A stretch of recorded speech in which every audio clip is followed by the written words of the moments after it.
นี่คือบริเวณบันไดทางขึ้นทางลง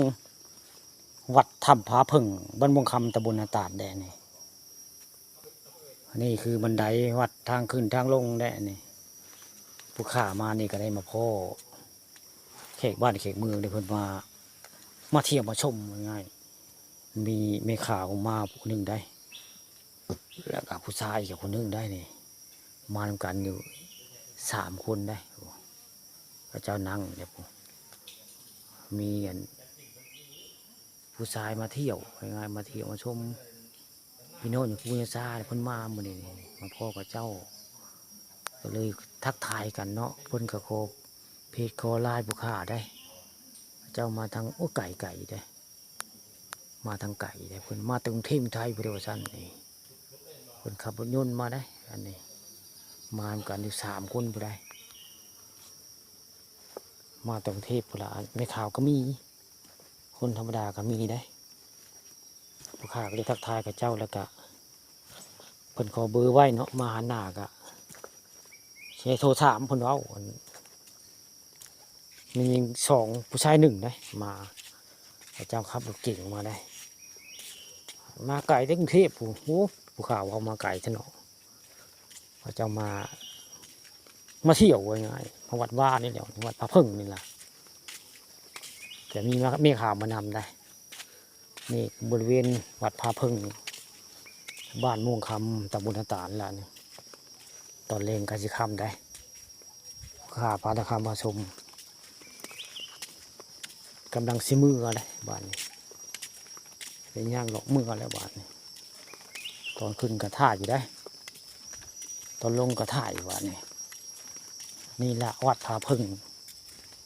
บ้านม่วงคำตำบลนาตาลแล้วนี่ตอนแรงกสิคำได้ทางลงก็เป็นลาวเลดแล้วนี่ลาวสเตนเลสได้นี่ศาลาที่ทัดสวยงามเลี้ยงไปก็ได้โหนี่ละวัดถ้ำผาพึ่งบ้านม่วงคำตำบลนาตาลมีเสียงนกห้องได้บรรยากาศเสียงนกห้องผู้ข้าปานคำมาผู้เดียวได้มื้อนี้มาวัดถ้ำผาพึ่งมื้อนี้มาผู้เดียวได้ปกติก็สิมากับลุงมงคลได้มื้อนี้มาผู้เดียวเพิ่นไปบ้านนั้นคนปะลูผู้ข้าเล่นได้มาผู้เดียว